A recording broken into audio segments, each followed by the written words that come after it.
Good morning student. आज का हमारा जो यूनिट है वो है unit number 4 Indian service environment. आज हम देखेंगे इंडियन सर्विस एनवायरनमेंट यानी कि हमारे भारत देश में जो हमारा भारत देश है उसका जो सर्विस एनवायरनमेंट है वो कैसा है, यानी सर्विस सेक्टर ने किस तरीके से डेवलप किया है, किस तरीके से वो आज चलन में है बहुत, उसके बारे में हम अभी देखेंगे। Indian service sector in most of the developing countries where the agriculture and the industry dominated the show in generating employment till a few years ago, but things started to change in recent period।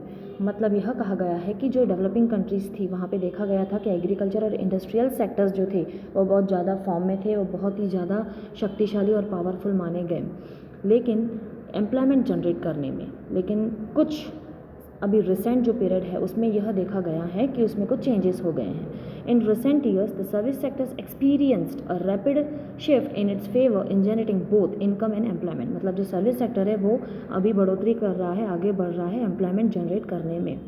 दस it has been observe that the service sector has become a major player in almost all the countries of the world. मतलब जो service sector है वो सब sector से अभी आगे चल रहा है सारी कंट्रीज़ में। वर्ल्ड की जो भी सारी ऑलमोस्ट लगभग ज़्यादा से ज़्यादा जो कंट्रीज़ है उसमें जो सर्विस सेक्टर है वो बहुत अपना इंपॉर्टेंट रोल प्ले कर रहा है। उसमें अभी हम देखेंगे कि कैसे वो अपना इंपॉर्टेंट रोल प्ले कर रहा है। उसमें फर्स्ट है कंट्रीब्यूशन ऑफ जीडीपी, कि जीडीपी में उसका कैसा कंट्रीब्यूशन है, अभी हम वो देखेंगे कि ग्रॉस डोमेस्टिक प्रोडक्ट में कैसे कैसे सर्विस सेक्टर अपना कंट्रीब्यूट कर रहा है। The share of the total service sector in India's GDP at constant prices, which is constituted by trade, hostels, transport, storage and communications, banking, insurance, real estate, community and personal services, but excluding construction। Construction को छोड़ के ये जो भी सारे sectors है increase कर रहे हैं, उनका जो कंट्रीब्यूशन है वो बढ़ता जा रहा है फ्रॉम 28.5% इन 1950 और 51 का जो ईयर था उसमें जो परसेंटेज था कंट्रीब्यूशन का उनका 28.5 था, जो कि 1970-71 में वो 31.8% पे बढ़ोतरी कर गया, एंड देन फाइनली टू 51.3% इन 2013-14 का जो ईयर है उसमें वो बढ़ोतरी करके फाइनली 51.3% हो गया। इस तरीके से जो सर्विस सेक्टर्स है उनका जो कंट्रीब्यूशन है जीडीपी में वो बढ़ता ही जा रहा है। इस तरीके से सर्विस सेक्टर्स हमारा डेवलप करता जा रहा है। सेकंड है higher CAGR and rapid growth of service sector. CAGR का मतलब होता है प्रॉफिट रेशो, जैसे कि अभी हम देखेंगे। The importance of service sectors to the Indian economy can also be trace from its attainment of higher compound annual growth rate. मतलब जो सर्विस सेक्टर्स का जो इम्पोर्टेंस है वो अभी देखा गया है कि वो बढ़ता ही जा रहा है। इम्पोर्टेंस उसका क्या देख के, उसका CAGR रेट देख के, कंपाउंड एनुअल ग्रोथ रेट जो है उसका ये रेट देख के, प्रॉफिट रेशो देख के ये देखा गया है कि जो सर्विस सेक्टर है हमारी भारतीय अर्थव्यवस्था में बहुत ही इंपॉर्टेंट रोल प्ले कर रहा है। The CAGR of the services sectors attend at 10.0% for the period 2004-5 to 2011-12 has been found to be higher than the 8.6% of CAGR of gross domestic product of India during the same period।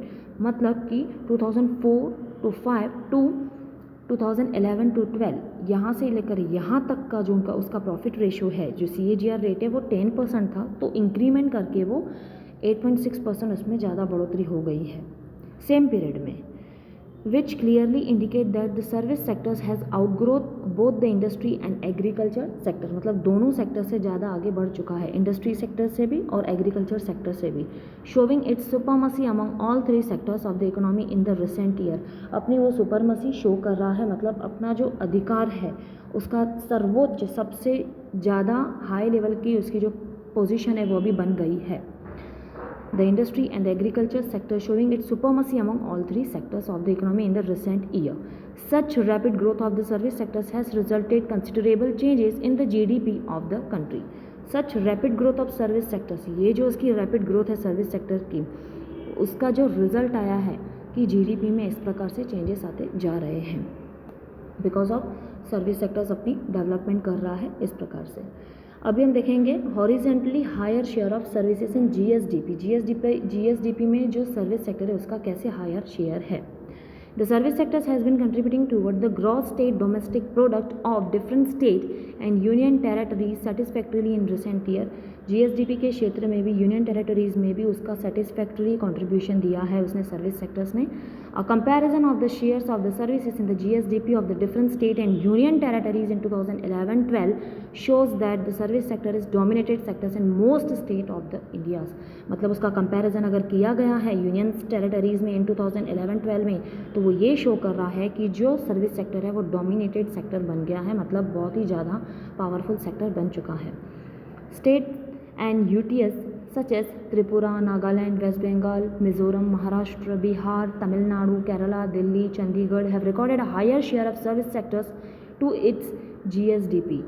यानी इन ये जो सारे states यहाँ पे दिए गए हैं उन्होंने जो सर्विस सेक्टर्स, उनमें जो सर्विस सेक्टर्स है, ये जो सारे स्टेट्स है उनका जो कंट्रीब्यूशन है GSDP में बहुत ज़्यादा है, which are again higher than all India shares 55.7% of its service sectors.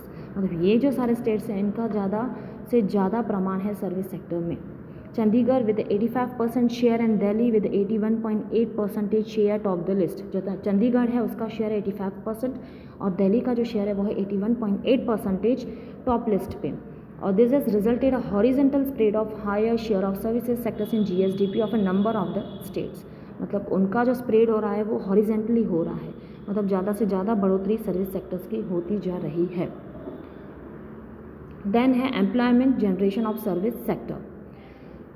कैसे सर्विस सेक्टर ने एम्प्लॉयमेंट जनरेट किया है. The importance of the service sectors can also be realise from its contribution toward generation of employment in India. Service sector का जो contribution है generation of employment में वो भी ज़्यादा से ज़्यादा बढ़ता जा रहा है. Although the primary sectors, mainly the agriculture sector, is the dominant employer followed by the services sector. मतलब सर्विस सेक्टर जो है वो एग्रीकल्चर सेक्टर से भी आगे बढ़ चुका है.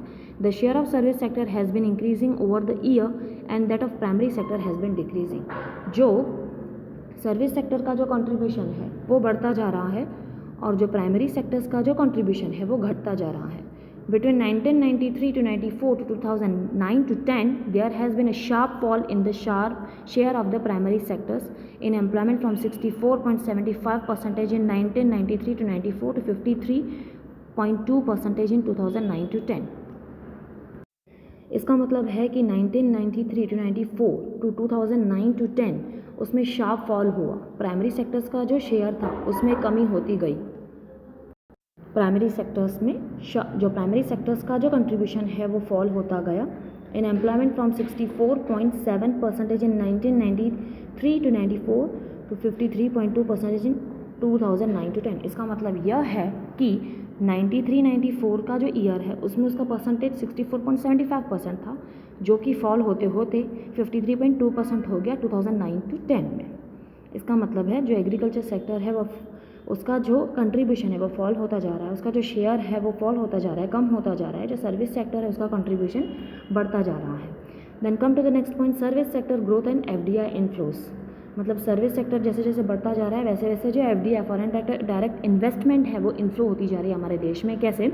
Modest growth of the service sectors has made ample scope for the smooth inflow of FDI in the country. जैसे जैसे सर्विस सेक्टर्स की ग्रोथ होती जा रही है वैसे वैसे जो FDI है वो हमारी कंट्री में इनफ्लो करता जा रहा है, फॉरेन डायरेक्ट इन्वेस्टमेंट बढ़ती जा रही है. FDI also play a major role in dynamic growth of the service sectors. FDI का बहुत ही ज़्यादा क्षेत्र है, गतिशील माना गया है कि जैसे सर्विस सेक्टर्स का गतिशील होने में जो मेजर रोल प्ले किया गया वो FDI का ही किया गया. मतलब FDI की वजह से ही सर्विस सेक्टर्स ग्रोथ कर रहा है. On the positive side, at the global level, medium-term prospects for the services are generally better than those manufacturing sectors, with international investment in service sectors expected to grow relatively faster. मतलब जो international investment है वो service sectors में अपनी ज़्यादा से ज़्यादा investment कर रहे हैं. Moreover, many transactional companies which some year ago were mainly focused on their home markets are now pursuing their internalization strategies involving ambitious investment abroad. Developing and transitions economies, particularly in Asia, are considered as most attractive destination. Developing and transition economies, particularly जैसे Asia है, यह माना गया है कि वो most attractive destination माना गया है. Accordingly, India has been largely considered as favored destination for increasing flow of FDI. मतलब जो इंडिया है वो माना गया है कि एक फेवर्ड डेस्टिनेशन है, जो FDI का इनफ्लो वो इस जगह पे बढ़ता जा रहा है, यानी कि जो फॉरेन डायरेक्ट इन्वेस्टमेंट है वो अपना इम्पॉर्टेंट रोल प्ले करती है dynamic growth of service sector में। Then contribution toward human development. अब ह्यूमन डेवलपमेंट में कैसे कंट्रीब्यूशन करती है service sector? Service sectors has a lot of contribution toward human development in our country. बहुत ज़्यादा कंट्रीब्यूशन है सर्विस सेक्टर्स का ह्यूमन डेवलपमेंट में। कैसे? Accordingly the service sector has been rendering some valuable services. बहुत ज़्यादा सर्विसेज प्रोवाइड की जाती है मानव जाति को, जैसे कि हेल्थ सर्विस प्रोवाइड की जाती है, एजुकेशनल फैसिलिटीज़ प्रोवाइड की जाती है, IT इनेबल सर्विसेज प्रोवाइड की जाती है, स्किल डेवलपमेंट की बहुत सारी फैसिलिटीज़ प्रोवाइड की जाती है, बहुत सारी ट्रेनिंग्स दी जाती है, बहुत सारे प्रोग्राम्स अरेंज किए जाते हैं, हेल्थ टूरिज्म प्रोवाइड किया जाता है, sports, cultural services etcetera, which are largely responsible for human empowerment and improvement of quality of life of the people in general. मतलब सर्विस सेक्टर्स ने बहुत सारा कंट्रीब्यूशन किया है ह्यूमन डेवलपमेंट में, ताकि उनकी जो क्वालिटी ऑफ लाइफ है वो इम्प्रूव हो सके, वो अच्छे से जी सके, वो फ्रीडम वाली लाइफ जी सके। Then contribution toward growth of IT and ITs। मतलब IT और IT सेक्टर को कैसे बढ़ाया है, मतलब कैसे कंट्रीब्यूट किया है सर्विस सेक्टर ने, अभी हम वो देखेंगे। The service sector has been also pave the way for a continuous growth of IT and IT enabled services sectors, and thereby helping the economy of the country to attain higher growth both in terms of GDP shares। Service sectors ने अपना continuous growth दिखाया है IT और IT sectors में, जबकि हमारी economy, जो हमारी अर्थव्यवस्था है, उसमें हेल्प किया है हमारी कंट्री को कि आप ज़्यादा से ज़्यादा ग्रोथ अटेंड कर सके GDP में, employment, exports etcetera, which has put India on the global map. मतलब कि जो भारत देश है उसे ग्लोबल मैप पे दिखाया गया है कि जो सर्विस सेक्टर्स है भारत देश का वो बढ़ोतरी कर रहा है। IT and IT sectors of the country has develop an image of young and resilient global knowledge power and has earned a brand identity in this sectors. मतलब ये जो सेक्टर है उसमें उसने ब्रांड आइडेंटिटी को अर्न किया है। मतलब जो IT और IT सेक्टर्स है उसमें बहुत ज़्यादा डेवलपमेंट करके सर्विस सेक्टर्स जो है हमारे भारत देश को यह दिखाया गया है कि जो सर्विस सेक्टर है उसने IT सेक्टर में बहुत ज़्यादा डेवलपमेंट कर ली है, बहुत ज़्यादा ग्रोथ कर ली है। इस प्रकार से इंडस्ट्रियल के कंपैरिजन में और एग्रीकल्चर के कंपैरिजन में जो सर्विस सेक्टर्स है वो बहुत ज़्यादा प्रमाण में आगे बढ़ चुका है। देन है contribution toward development of infrastructure and communication services. अब इंफ्रास्ट्रक्चरल फैसिलिटीज़ कैसे देते हैं, कम्युनिकेशन सर्विसेज कैसे प्रोवाइड की जाती है, वो अभी हम देखेंगे। Service sectors has also been playing an important role in developing, expanding and management of infrastructure with a special emphasis on development of transportation and communication services। मतलब कि जो हमारे सर्विस सेक्टर्स है उसने इंफ्रास्ट्रक्चरल फैसिलिटीज़ भी provide किया और communication services भी उसमें भी डेवलपमेंट किया है। In a developing country like India has the importance of development of transportation and communication services. In developing countries like India, जो इंडिया है वो एक डेवलपिंग कंट्री है, the importance of development of transportation and communication services के comparison में in a developing countries like India the importance of development of infrastructural facilities quite है। इन दोनों के कंपैरिजन में ट्रांसपोर्टेशन और कम्युनिकेशन सर्विसेज के कंपैरिजन में जो इंफ्रास्ट्रक्चरल फैसिलिटीज़ है उसकी जो डेवलपमेंट है वो क्वाइट हाई है, बहुत ज़्यादा है। Come to the next point, contribution toward development of some social services, यानी कि सम सोशल सर्विसेज यानी सामाजिक जो सेवा है उसमें कैसा कंट्रीब्यूट किया गया है सर्विस सेक्टर्स का, वो अभी हम देखेंगे। Service sector is also playing an important role in the development and expansion of some social services like, मतलब सर्विस सेक्टर्स ने सामाजिक सर्विसेज में कैसे अपना रोल प्ले किया है अभी हम वो देखेंगे, like sports, cultural services etcetera. Sports promote physical fitness, sports जो है फिजिकल फिटनेस को प्रमोट करता है, डेवलप ह्यूमन पर्सनालिटी को डेवलप करता है, which also played an important role in national identity मतलब राष्ट्रीय पहचान का इम्पॉर्टेंस उन्होंने बताया है, और कम्युनिटी बॉन्डिंग मतलब कम्युनिटी को जोड़ के रखना, इंटरनेशनल बॉन्डिंग यानी कि जो इंटरनेशनल लेवल पे हमारे जो एक्सपोर्ट्स इंपोर्ट्स होते हैं उसको बॉन्डिंग करके रखना, उसको बनाए रखने का काम भी सर्विस सेक्टर्स के द्वारा किया गया है। इस प्रकार से ये है हमारे कुछ पॉइंट्स जो रोल बता रहे हैं कि सर्विस सेक्टर ने कैसे अपना रोल प्ले किया है। सो यहाँ पे अपना यह टॉपिक ख़त्म होता है। अभी नेक्स्ट जो टॉपिक है हम नेक्स्ट लेक्चर में देखेंगे।